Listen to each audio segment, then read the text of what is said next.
L'abbé Pierre, épisode 78. Donc là, à nouveau, voilà, on a des médias qui reviennent un petit peu à la charge sur l'abbé Pierre. Parce qu'évidemment, bon, comme il est mort il y a plus de 20 ans, ça serait dommage qu'on l'oublie de manière trop positive.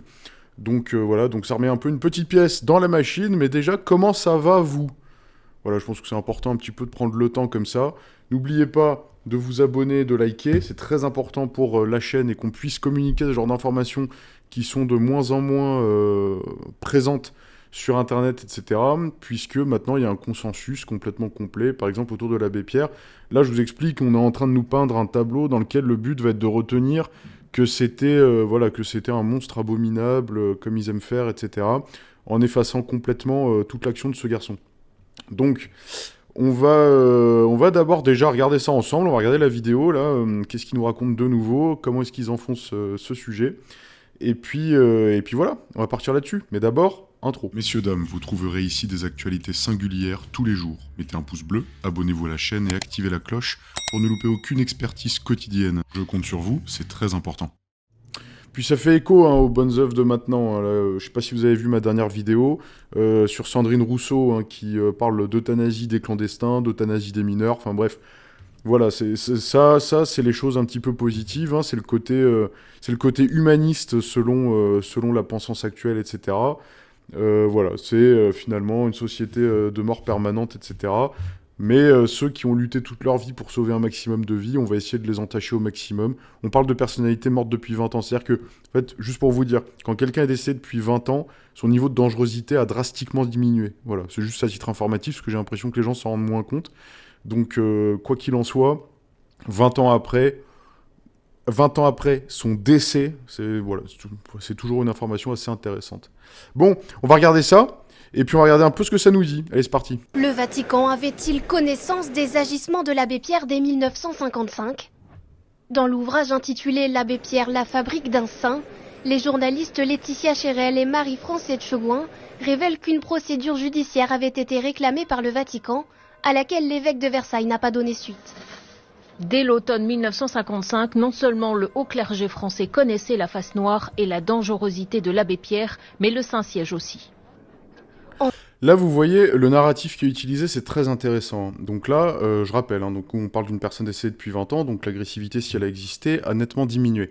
Là, ce qu'on fait, c'est comme la personne en face ne peut plus se défendre. Hein. Je rappelle qu'on ne peut pas judiciariser quelqu'un de décédé. Hein. Donc du coup, il ne peut pas se défendre juridiquement, et il peut encore moins se défendre verbalement, ou que sais-je, du fait de sa condition d'individu décédé. Du coup, qu'est-ce qu'on fait? Eh bien, on n'utilise plus du tout de conditionnel.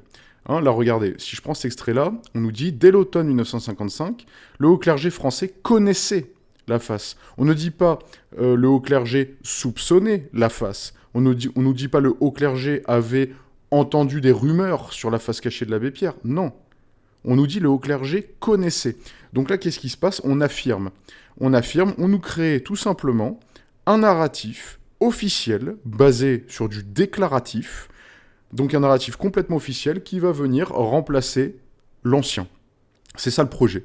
Donc toutes les actions salvatrices de l'abbé Pierre vont être effacées, en tout cas désattribuées de sa personne, au profit de ces accusations qui maintenant vont pouvoir être officielles, puisque, encore une fois, on ne peut pas le présumer innocent puisqu'il est décédé, etc. Donc juridiquement, je ne sais pas ce que ça vaut. Maintenant, on peut simplement se permettre de l'affirmer parce que il n'y a plus personne en face pour s'en défendre. Et qu'importe que ce... Moi, attention, je dis pas que c'est vrai ou que c'est faux. Hein. Ça, j'en sais rien, moi. J'en sais absolument rien. Par contre, ce que je dis, c'est que ce narratif est là pour remplacer l'ancien.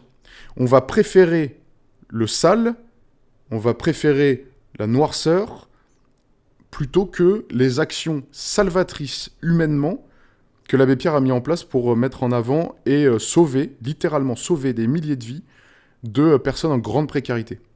De l'abbé Pierre, mais le Saint-Siège aussi. En septembre dernier, le pape avait déjà admis que le Vatican avait connaissance depuis plusieurs années des agissements du religieux. Je ne sais pas parce que je n'étais pas là à l'époque, mais ce qui est certain, c'est qu'après sa mort, on savait. Mais cette fois, les faits sont bien plus anciens. Selon un document que les journalistes affirment avoir consulté dans les archives du Vatican, plusieurs agissements sexuels de l'abbé Pierre auraient été dénoncés à l'époque. En 1955, Le Vatican aurait notamment demandé à son ambassadeur en France de suivre de près le cas de l'abbé Pierre. Dans une autre lettre, un chanoine affirmait avoir connaissance de choses immorales commises par le religieux aux États-Unis. En France, ce n'est qu'en juillet 2024 que l'affaire Abbé Pierre éclate. Le fondateur d'Emmaüs est visé par une série d'accusations de viol et d'agressions sexuelles. Donc voilà le narratif que maintenant on va nous proposer. Je vous rappelle que sa fondation, l'Abbé Pierre, la fondation Abbé Pierre a déjà, alors quasiment immédiatement à l'époque, c'était il y a 1 an je crois, dès qu'il y a eu le début du commencement d'une accusation qui a pointé le bout de son nez, hop, on change de nom, on enlève les statuts de l'Abbé Pierre, on dégage tout ça, etc. Bon, enfin voilà, c'est vraiment immédiat, on enlève l'action de ce bonhomme, on l'enlève complètement parce qu'on va préférer ne retenir que les accusations qui sortent en ce moment. Ça, c'est le premier point. Effectivement, sur la fondation de l'abbé Pierre, alors peut-être que c'est un mal pour un bien. Peut-être qu'en changeant ce nom-là, ça va permettre à cette fondation de continuer à exister, de continuer à aider les plus pauvres, alors que si elle gardait le même nom, elle aurait été sujet à critique constamment, et donc aurait une action amoindrie. Donc peut-être que c'est un mal pour un bien, et peut-être que l'abbé Pierre aurait préféré, effectivement, préférerait que sa fondation continue d'exister, même si elle doit pour cela ne plus avoir son nom. Donc effectivement, ça c'est possible, c'est ce qu'on peut se dire. Mais voilà, en tout cas, c'est ce narratif qui vient remplacer l'ancien.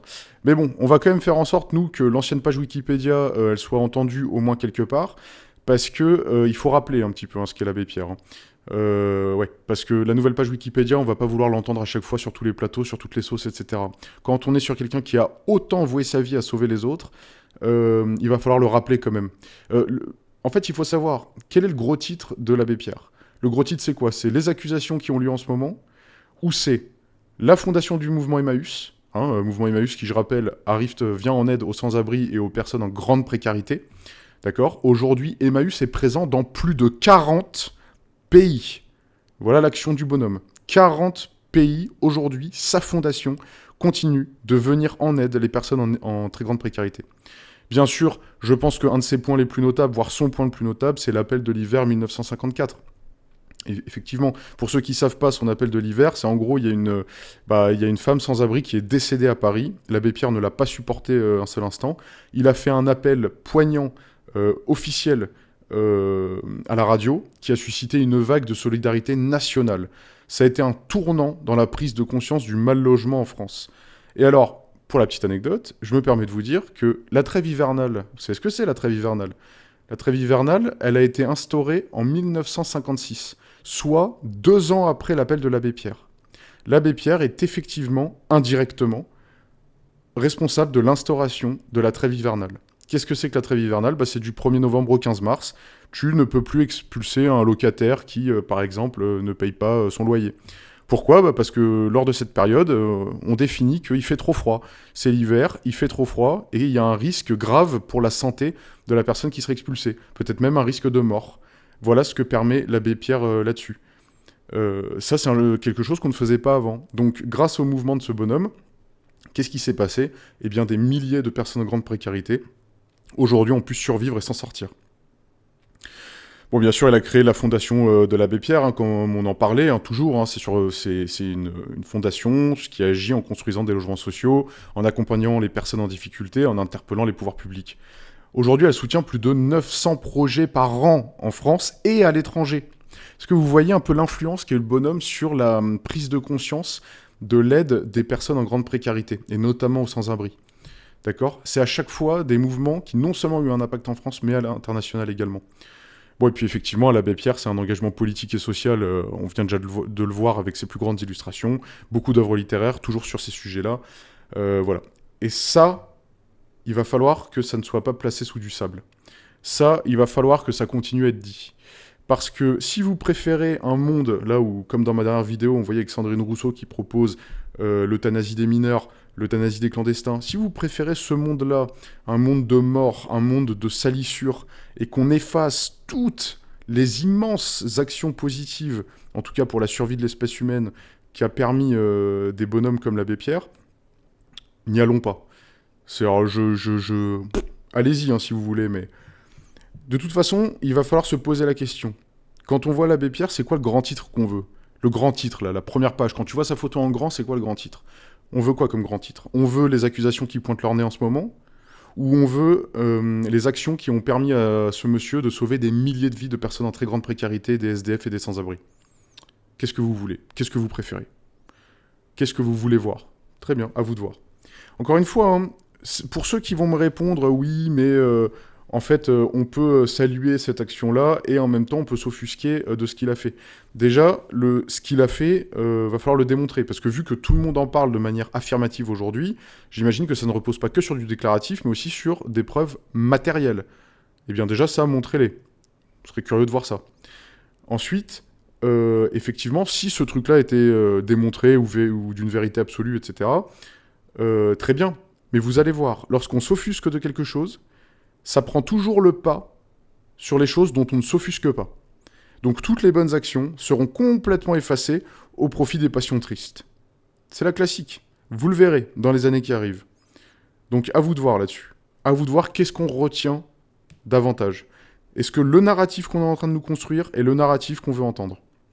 Et qui doit être retenu absolument par rapport à ce monsieur. On va lire un peu ce qu'en pense la plèbe, c'est toujours intéressant. Quand est-ce que cette organisation sera enfin dissoute? Pourquoi on insiste sur un homme mort voilà plus de 20 ans alors qu'il y a des affaires comme Betaram, Duhamel, etc. et on ne voit pas la même insistance, juste parce que certains veulent effacer son œuvre sociale et chrétienne. C'est vrai qu'on peut se poser la question de quel est le projet derrière.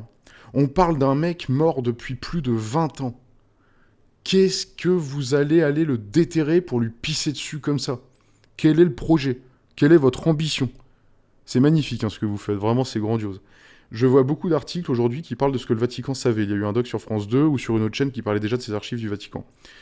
Les enfants sciemment sacrifiés par l'Église catholique et ses congrégations. Est-ce que Bayrou savait?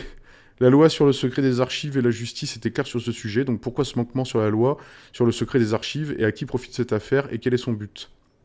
Bref, bon, on va s'en lire un dernier. Nous en doutons, depuis très longtemps cela a été caché, mais l'Église catholique le dit depuis qu'il est mort. C'est plus facile de dénoncer une personne qui est morte que de son vivant.